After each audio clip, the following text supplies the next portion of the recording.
Media ಬಾಕ್ಸ್ಗೆ ಸ್ವಾಗತ. ನಾನೊಂದು ಇಂಟ್ರೆಸ್ಟಿಂಗ್ ಕತೆ ಜೊತೆ ನಿಮ್ಮ ಮುಂದೆ ಬಂದಿದ್ದೀನಿ. D K Shivakumar C M ಆಗ್ತಾ ಇದ್ದಾರಲ್ಲ, ಸೊ ಅವರು ಸಿ ಎಂ ಆಗೋ ಮೊದಲು ಒಂದು ಪ್ರತಿಜ್ಞೆಯನ್ನು ಮಾಡಿದ್ರು. ಅದೊಂದು ಭೀಷ್ಮ ಪ್ರತಿಜ್ಞೆ. ನಿಜವಾಗ್ಲೂ ತಿಹಾರ್ ಜೈಲಲ್ಲಿ ತೆಗೆದುಕೊಂಡಂಥ ಆ ಪ್ರತಿಜ್ಞೆಯ ಕಥೆಯನ್ನು ನೀವು ಕೇಳಲೇಬೇಕು.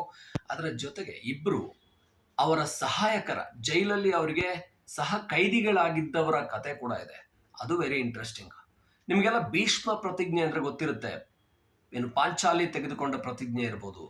ಯಾವ ದುಶ್ಯಾಸನ ನನ್ನ ತೊಡೆ ಮೇಲೆ ಕೂತ್ಕೊಂಡ ತೊಡೆಯನ್ನು ತೋರಿಸಿದಾಗ ಈ ತೊಡೆಯನ್ನು ಸೀಳಿ ಅದರ ರಕ್ತವನ್ನು ನನ್ನ ಜಟೆಗೆ ಹಾಕಿಕೊಳ್ಳುವವರೆಗೂ ಕೂಡ ನಾನು ನನ್ನ ಜಟೆ ಅಂದರೆ ಜಡೆಯನ್ನು ಕಟ್ಟೋದಿಲ್ಲ ಅಂತ ದ್ರೌಪದಿ ಮಾಡಿದ್ದ ಪ್ರತಿಜ್ಞೆ ಇತ್ತಲ್ಲ, ಆ ಪ್ರತಿಜ್ಞೆಯನ್ನು ಮಹಾಭಾರತದಲ್ಲಿ ಈಡೇರಿಸಿಕೊಂಡೇನೆ ಜಡೆಯನ್ನು ಅಥವಾ ಜಟೆಯನ್ನು ಕಟ್ಟಿಕೊಂಡಿದ್ದು ದ್ರೌಪದಿ. ಪಾಂಚಾಲಿಯ ಪ್ರತಿಜ್ಞೆಯ ರೀತಿ ಡಿ ಕೆ ಶಿವಕುಮಾರ್ ಕೂಡ ಒಂದು ಪ್ರತಿಜ್ಞೆ ಮಾಡಿದರು.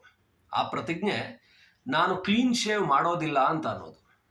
ಮಾಧ್ಯಮದವರು ಹಲವು ಬಾರಿ ಅವ್ರು ತಿಹಾರ್ ಜೈಲಿಗೆ ಹೋಗಿ ಬಂದ ನಂತರ ಕೇಳ್ತಾ ಇದ್ರು, ಯಾಕೆ ಸರ್ ನಿಮ್ಮ ಲುಕ್ಕನ್ನು ಬದಲಾಯಿಸ್ಕೊಂಡ್ರಿ, ನೀವು ಶೇವ್ ಮಾಡೋದಿಲ್ವಾ ಕ್ಲೀನ್ ಶೇವ್ ಅಂತ. ಅದಕ್ಕೆ ಅವ್ರು ಯಾವಾಗಲೂ ಹೇಳ್ತಾ ಇದ್ರು, ಅದಕ್ಕೊಂದು ಸಮಯ ಬರುತ್ತೆ, ಆವಾಗ ನಾನು ಮಾಡ್ತೀನಿ, ಒಂದು ಸರಿಯಾದ ಸಮಯಕ್ಕೋಸ್ಕರ ಕಾಯ್ತಾ ಇದ್ದೀನಿ ಅಂತ. ಅಂದರೆ ಅವರು ತಿಹಾರ್ ಜೈಲಲ್ಲಿ ತೆಗೆದುಕೊಂಡಿದ್ದಂಥ ಆ ಪ್ರತಿಜ್ಞೆ ಏನು, ಆ ಪ್ರತಿಜ್ಞೆ ಜೊತೆಗೆ ಇಬ್ಬರಿಗೆ ಸಹಾಯ ಕೂಡ ಅವರು ಮಾಡ್ತಾರೆ. ಆ ಇಬ್ಬರು ಯಾರು? ಈ ಪ್ರತಿಜ್ಞೆಯ ಮಹತ್ವ ಏನು ಅಂತ ಹೇಳಿದರೆ, ಅವರು 10 ವರ್ಷಗಳ ಹಿಂದಿನ ಲುಕ್ಕನ್ನು ಅಥವಾ ಅದಕ್ಕಿಂತ ಹಿಂದಿನ ಲುಕ್ ನೋಡಿದರೆ ನೀವು ಅವರು ಕ್ಲೀನ್ ಶೇವ್ ಲುಕ್ಕಲ್ಲಿ ಡಿ ಕೆ ಶಿವಕುಮಾರ್ ಇರ್ತಾ ಇದ್ರು. ಆದರೆ ಇತ್ತೀಚೆಗೆ ಅವರೆಲ್ಲೂ ಕೂಡ ಕ್ಲೀನ್ ಶೇವ್ ಮಾಡೋದೇ ಇಲ್ಲ. ಅವರು ತಿಹಾರ್ ಜೈಲಿಗೆ 2019ರಲ್ಲಿ ಹೋಗಬೇಕಾಗುತ್ತೆ. ಆಗ ಏನು ಅವರು ಜೈಲಿನ ಒಳಗೆ 2 ತಿಂಗಳು ಇರಬೇಕಾಗುತ್ತೆ, ಹೆಚ್ಚು ಕಡಿಮೆ 2 ತಿಂಗಳು. ಆ ಸಂದರ್ಭದಲ್ಲಿ ಅವರಿಗೆ ಕೆಲಸಗಳು ತುಂಬ ಕಷ್ಟ ಆಗ್ತವೆ. ಯಾಕೆಂದರೆ ಅವ್ರ ಕೆಲಸಗಳನ್ನು ಅವರೇ ಮಾಡ್ಕೊಳ್ಬೇಕಾಗುತ್ತೆ. ಆಗ ಅವರ ಸಹಾಯಕ್ಕೆ ಇಬ್ಬರು ಕೈದಿಗಳು ಬರ್ತಾರೆ. ಅವರ ಜೊತೆಗಿದ್ದಂಥ ಕೈದಿಗಳ ಸಹಾಯಕ್ಕೆ ಬಂದವರಲ್ಲಿ ಒಬ್ಬರ ಹೆಸರು ಮೊಯ್ಸಿನ್ ರಾಜ ಅಂತ. ಆ ವ್ಯಕ್ತಿ 2017ರಿಂದ ಜೈಲು ಪಾಲಾಗಿರ್ತಾರೆ. ಅವ್ರ ಶಿಕ್ಷೆ ಮುಗ್ದಿದ್ರೂ ಕೂಡ ಅವರಿಗೆ ದಂಡವನ್ನು ಕಟ್ಟೋಕ್ಕಾಗದೆ ಆ ಮೊಯ್ಸಿನ್ ರಾಜ ಜೈಲಲ್ಲೇ ಇರಬೇಕಾದಂಥ ಪರಿಸ್ಥಿತಿ ಬಂದಿರುತ್ತೆ. ಅಂದರೆ ಮತ್ತೊಂದಷ್ಟು ದಿನ ಜೈಲಲ್ಲಿ ಇರಬೇಕಾಗಿ ಬಂದಿರುತ್ತೆ. ಅವರು ಡಿ ಕೆ ಶಿವಕುಮಾರ್ ಅವರಿಗೆ ಕೆಲವೊಂದು ಕೆಲಸಗಳಾಗದೇ ಇರುವಾಗ, ಅಂದರೆ ಸಹಜವಾಗಿಯೇ 60 ವರ್ಷ ವಯಸ್ಸಾಗಿರುವಂಥವ್ರಿಗೆ ಎಲ್ಲ ಕೆಲಸಗಳನ್ನು ತಮ್ಮ ಕೆಲಸನ ಬಗ್ಗಿ ಮಾಡ್ಕೊಳ್ಳೋಕ್ಕಾಗುವಷ್ಟು ಕಂಫರ್ಟ್ ಇರೋದಿಲ್ಲ.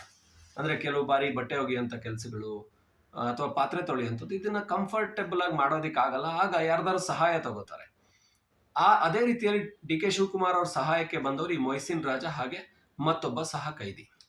ಸೊ ಅವರು ಸಿಕ್ಕಾಕೊಂಡಿದ್ದ ಏನು ಅಪರಾಧ ಅದು ಮುಗಿದು ತೀರ್ಪು ಬಂದು ಶಿಕ್ಷೆ ಆದರೂ ಕೂಡ 4.5 ಲಕ್ಷ ರೂಪಾಯಿಗಳನ್ನು ಅವರು ಏನು ತೀರ್ಪಿನಲ್ಲಿ ಉಲ್ಲೇಖಿಸಿದಂತೆ ಕಟ್ಟಬೇಕಾಗಿರುತ್ತೆ ಕೋರ್ಟ್ಗೆ. ಅಂದರೆ ಏನು ಶಿಕ್ಷೆಯ ರೂಪದಲ್ಲಿ ಏನು ಒಂದಷ್ಟು ದಿನ ಜೈಲಿನಲ್ಲಿರುವಂಥದ್ದು, ಹಾಗೆಯೇ 4.5 ಲಕ್ಷ ಹಣವನ್ನು ಕಟ್ಟುವಂಥದ್ದು ಮೊಯ್ಸಿನ್ ರಾಜ ಅವರಿಗೆ ಏನು ಕೋರ್ಟ್ ಅವರಿಗೆ ಆದೇಶ ಕೊಟ್ಟಿರುತ್ತೆ. ಆದರೆ ಅವರಿಗೆ ಆ 4.5 ಲಕ್ಷ ಹಣ ಕಟ್ಟೋದಕ್ಕೆ ಕೈಯಲ್ಲಿ ಹಣ ಇರೋದಿಲ್ಲ.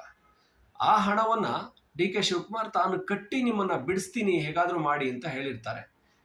ಈ ಜೈಲಿಂದ ಹೊರಗಡೆ ಬಂದ ನಂತರ ಅವರನ್ನು 4.5 ಲಕ್ಷ ಹಣವನ್ನು ಕಟ್ಟಿ ಜೈಲಿಂದ ಬಿಡಿಸ್ತಾರೆ ಡಿ ಕೆ ಶಿವಕುಮಾರ್. ಅದರ ಜೊತೆಗೆ ಇನ್ನೊಬ್ಬ ಕೈದಿ ಕೂಡ ಇರ್ತಾರೆ. ಅವ್ರನ್ನೂ ಕೂಡ ಅವರ ಏನು ನಿಯಮಾವಳಿಗಳ ಅನುಸಾರನೇ ಬಿಡಿಸ್ತಾರೆ. ಬಿಡಿಸ್ಬಿಟ್ಟು ಅವರನ್ನು ಏನು ಬಂಧ ಮುಕ್ತ ಮಾಡಿ ಅವ್ರಿಗೊಂದು ಕೆಲಸವನ್ನು ಕೂಡ ಕೊಡಿಸ್ತಾರೆ. ಬಹುಶಃ ಅವರಿಗೆ ತಮ್ಮ ಆಪ್ತರ ಮನೆಯಲ್ಲಿ ಅಡುಗೆ ಕೆಲಸವನ್ನು ಕೊಡಿಸ್ತಾರೆ ಒಬ್ಬರಿಗೆ, ಮತ್ತೊಬ್ಬರಿಗೆ ಬೆಂಗಳೂರಿನಲ್ಲಿ ಒಂದು ಕಂಪ್ನಿಯಲ್ಲಿ ಕೆಲಸವನ್ನು ಕೊಡಿಸ್ತಾರೆ. ಡಿ ಕೆ ಶಿವಕುಮಾರ್ ಕೊಡಿಸಿದ್ದಾರೆ ಅನ್ನುವಂಥ ಮಾಹಿತಿ. ಅಂದರೆ ತನ್ನ ಜೊತೆ ಇದ್ದಂಥ ಕೈದಿಗಳನ್ನು ಕೂಡ ಅವರು ಮಾಡಿದ ಸಹಾಯವನ್ನು ಮರೆಯದೆ ಕೃತಜ್ಞತೆಯಿಂದ ಅವ್ರನ್ನ ಸ್ಮರಿಸಿದ್ದಾರೆ ಡಿ ಕೆ ಶಿವಕುಮಾರ್ ಅಂದರೆ. ಸೊ ಅವರು ಬಹುಶಃ ಮುಖ್ಯಮಂತ್ರಿ ಆದಾಗ ಕೂಡ ಒಂದಷ್ಟು ಒಳ್ಳೆ ಕೆಲಸಗಳನ್ನು ಮಾಡ್ತಾರೆ. ತನ್ನನ್ನು ಮತ ಕೊಟ್ಟು ಗೆಲ್ಲಿಸಿದಂಥ ಮತದಾರರು, ತನ್ನನ್ನು ಆಯ್ಕೆ ಮಾಡಿದಂಥ ರಾಜ್ಯದ ಜನ, ಹಾಗೆ ಕಾಂಗ್ರೆಸ್ಗೆ ಕೂಡ ಒಂದಷ್ಟು ಕೃತಜ್ಞರಾಗಿ ಕೆಲಸಗಳನ್ನು ಮಾಡ್ತಾರೆ. ಕಾಂಗ್ರೆಸ್ಗಿಂತ ಅವರು ಜನರಿಗೆ ಕೃತಜ್ಞತೆಯಿಂದ ಕೆಲಸ ಮಾಡಬೇಕು, ಕರ್ನಾಟಕದ ಜನತೆಗೆ ಅವ್ರು ಕೆಲಸ ಮಾಡಬೇಕು, ಇದೆಲ್ಲ ಒಂದು ಕಡೆ. ಬಟ್ ಅವರ ಲುಕ್ಕನ್ನು ಬದಲಾಯಿಸ್ಕೊಂಡು ಬರ್ತಾರೆ ಅನ್ನುವಂಥದ್ದು ಕುತೂಹಲ, ಮಾಧ್ಯಮದವ್ರಿಗಿರುವಂಥ ಕುತೂಹಲ. ಯಾಕಂದರೆ ಆ ದಿನಕ್ಕೆ ನಾನು ಕಾಯ್ತೀನಿ, ಒಂದು ಒಳ್ಳೆ ದಿನ ಬರುತ್ತೆ, ಆ ದಿನ ನನ್ನ ಹಳೆ ಲುಕ್ಕಿಗೆ ಬರ್ತೀನಿ ಅಂತ ಡಿ ಕೆ ಶಿವಕುಮಾರ್ ಹೇಳಿದ್ರು. ಬಹುಶಃ ರಾಜಭವನದ ಮುಂದೆ ಇರ್ಬೋದು, ಇಲ್ಲ ಅಂತ ಹೇಳಿದ್ರೆ ವಿಧಾನಸೌಧದ ಮೆಟ್ಟಿಲುಗಳ ಮೇಲೆ ಅವರು ಪ್ರಮಾಣ ವಚನ ಸ್ವೀಕರಿಸುವಾಗ ಡಿ ಕೆ ಶಿವಕುಮಾರ್ ಕಳೆದ 10 ವರ್ಷಗಳ ಹಿಂದೆ ನೋಡಿದ್ದಂಥ ಲುಕ್ನಲ್ಲಿ ಕಾಣಿಸ್ತಾರಾ ಅನ್ನುವಂಥ ಕುತೂಹಲವಂತೂ ಇದೆ. ಆ ಒಂದು ಪ್ರತಿಜ್ಞೆಯನ್ನು ತಗೊಂಡು ತಿಹಾರ್ ಜೈಲಲ್ಲಿ ನಾನು ನನ್ನ ಗಡ್ಡವನ್ನು ಶೇವ್ ಮಾಡೋದಿಲ್ಲ, ನಾನು ಹೊಸ ಲುಕ್ಕಲ್ಲಿ ಬರೋದು ಯಾವಾಗ ಅಂದ್ರೆ ನಾನೊಂದು ಉನ್ನತ ಸ್ಥಾನಕ್ಕೆ ಏರಿದಾಗ ಅನ್ನುವಂಥ ನಿರ್ಧಾರವನ್ನ ಡಿ ಕೆ ತೆಗೆದುಕೊಂಡಿದ್ರು.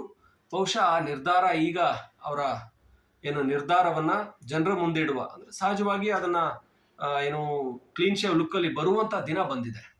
ಸಿಎಂ ಸ್ಥಾನಕ್ಕೆ ಏರಿ ಪ್ರಮಾಣ ವಚನ ಸ್ವೀಕರಿಸುವಾಗ ಅವರು ಆ ಲುಕ್ಕಲ್ಲಿ ಕಾಣಿಸ್ಕೊಳ್ತಾರ ಅನ್ನುವಂಥ ಕುತೂಹಲವಂತೂ ಎಲ್ರಿಗೂ ಇದೆ. ಬಹುಶಃ ಆ ದಿನವೇ ಇರಬಹುದು ಅಂತ. ಹಾಗೆ ಡಿ ಕೆ ಶಿವಕುಮಾರ್ ಅವರ ಕೃತಜ್ಞತೆ, ಸಹಾಯ ಮಾಡಿದವರಿಗೆ ಹೊರಗಡೆ ಜೈಲಿಂದ ಹೊರಗಡೆ ಕರ್ಕೊಂಬಂದಂತ ಕೊಟ್ಟ ಮಾತನ್ನು ಉಳಿಸ್ಕೊಂಡಿರುವಂತ ಆ ಒಂದು ಘಟನೆ ಕೂಡ ಇಲ್ಲಿ ನೆನಪಾಗ್ತಾ ಇದೆ. ಹಾಗಾಗಿ ಸಿಎಂ ಆದ ನಂತರ ಡಿ ಕೆ ಶಿವಕುಮಾರ್ ಹೇಗೆ ಕೆಲಸ ಮಾಡ್ತಾರೆ ಗೊತ್ತಿಲ್ಲ. ಬಹಳಷ್ಟು ಜನ ಸಿಡುಕನಿಂದ ಕುಡುಕನಿಗೆ ಅಧಿಕಾರ ಹೋಗ್ತಾ ಇದೆ ಅಂತಂದ್ರೆ ಬೇರೆಯವರು ಹೇಳ್ತಾ ಇರುವಂತದ್ದು. ಸಿಡುಕ ಅಂದ್ರೆ ಸಿದ್ದರಾಮಯ್ಯನವರು ಸಿಡುಕರಾಗಿದ್ರು ಅಂತ.